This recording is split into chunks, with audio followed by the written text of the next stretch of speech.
Jacqueline here, another episode of our Thank a Farmer series with more Ford Chrysler in Hartford. And today we are in West Daviess County here with Ryan Cecil. How's it going, Ryan? It's going good, Jack. Okay, now I'll be honest, Ryan and I have known each other for years, so we're not going to pretend like we just met yesterday. But I know a lot about the history of Cecil Farms, but I'm going to ask Ryan to kind of tell you all a little bit about that, and then we are going to talk about maybe some newer things that they have branched out to do farming. All right, my dad started farming over 45 years ago, and I came into the farming and joined him as time went on. I enjoyed farming and was able to farm with him. At the beginning, we started out raising tobacco and corn, soybeans, and Dad ventured out into the potato market as time went on, and we're now out of the potato market, but we've ventured into watermelons and squash, cucumbers, zucchini. We still raise corn and soybeans and tobacco, of course, and that's kind of how we got to where we are today. By the way, best watermelons ever, just throwing that out there. Now let's kind of give them an idea of maybe how big your operation is. So maybe how many acres you farm of, what you talked about, traditionally with tobacco or...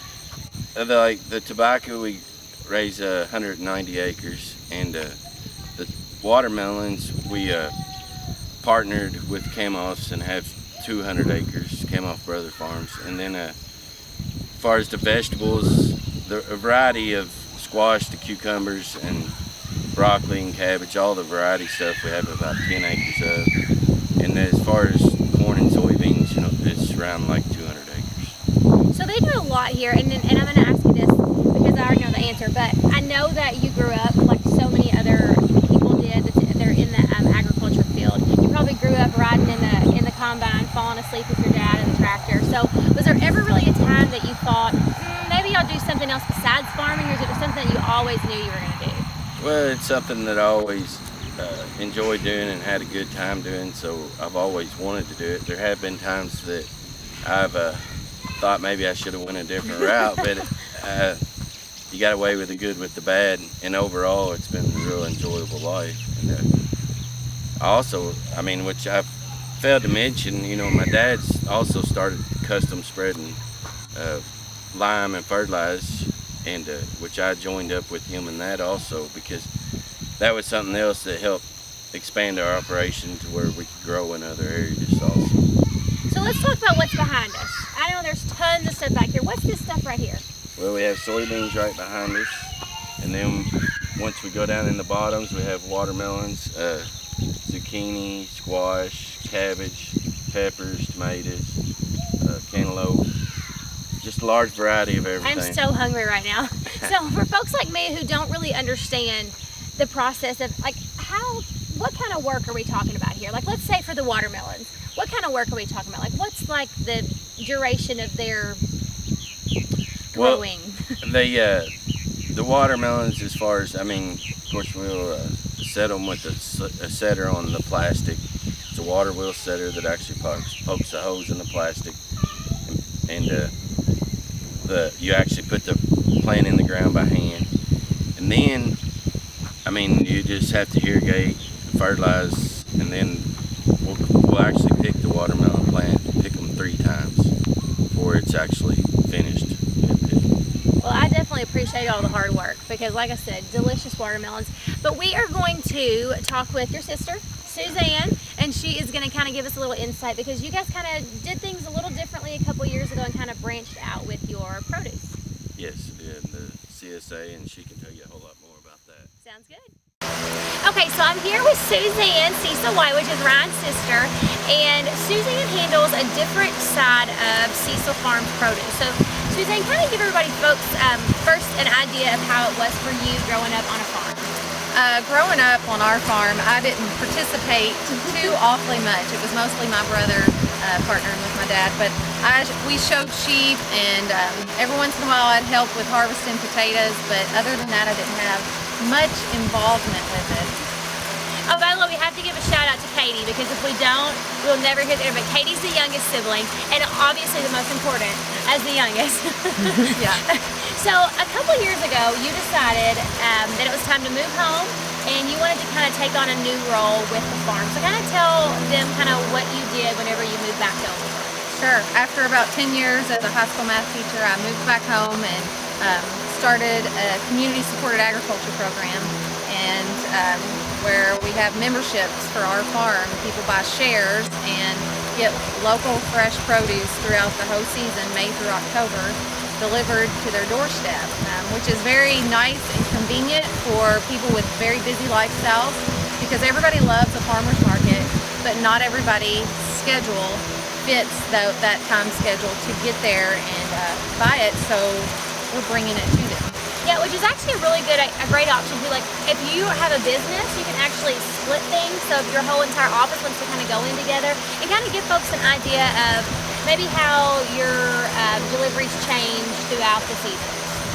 Well, when we start in May, it's full of lots of greens, the spring lettuces and green onions. We have tomatoes, strawberries come in the spring.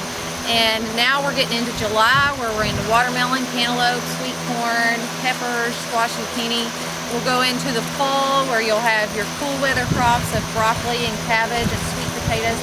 So it's really neat because you get to eat seasonally and actually learn you eat what's available when it's available. And we're so used to going to the grocery and getting anything and everything we want whenever we want, which is a great thing to have, but it's really nice to eat fresh. Yeah, and especially to support your local farmers, which I think is great too, because you're supporting local families. So let's tell them what's going on behind us here.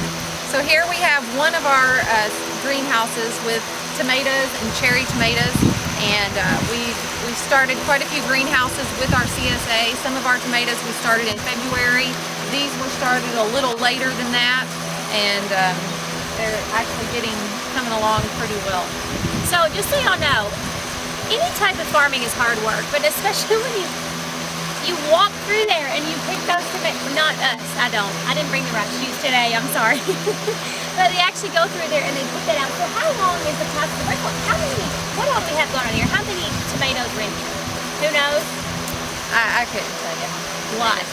There's a lot of tomatoes, and in our greenhouses we do tomatoes, carrots, we started celery, we had different kinds of lettuce. We do a whole variety of things in the greenhouse, but yes, there's a lot of tomatoes. So let's talk watermelons for a second, because your watermelon operation doesn't only stay here in town, you actually ship those out all over the place.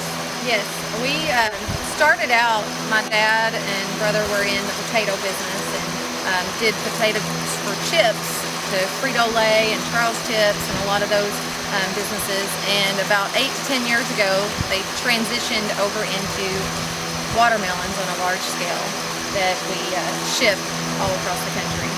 A lot of they're the personal size, and we do about 200 acres of those, and they go into Walmart, Kroger, Costco, Sam's Club, Harris Teeter, just every major grocery chain from here to California to Canada to New York.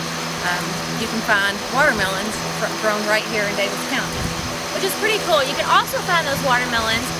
About 5 years ago, when I was pregnant, one would just magically appear on my doorstep every day. I don't know where that came from. It was like a watermelon fairy, but that to me was the most important place that it got shipped to.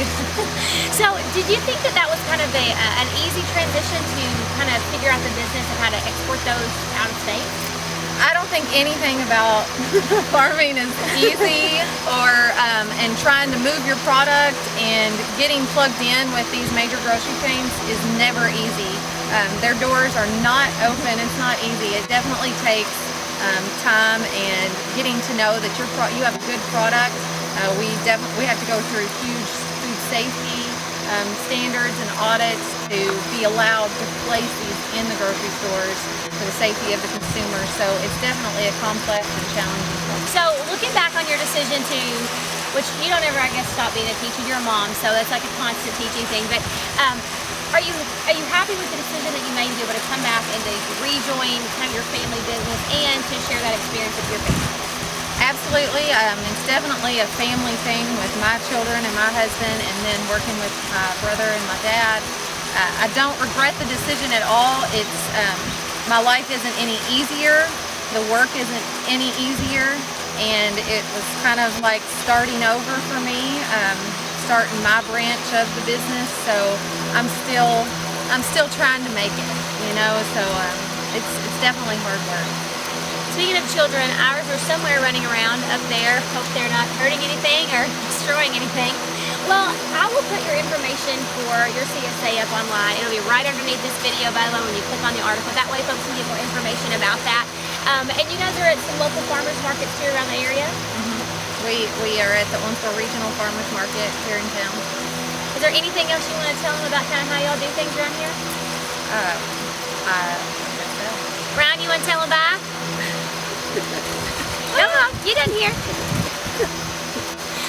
We love these Thank a Farmer series. A big thank you to Moore Ford Chrysler in Hartford.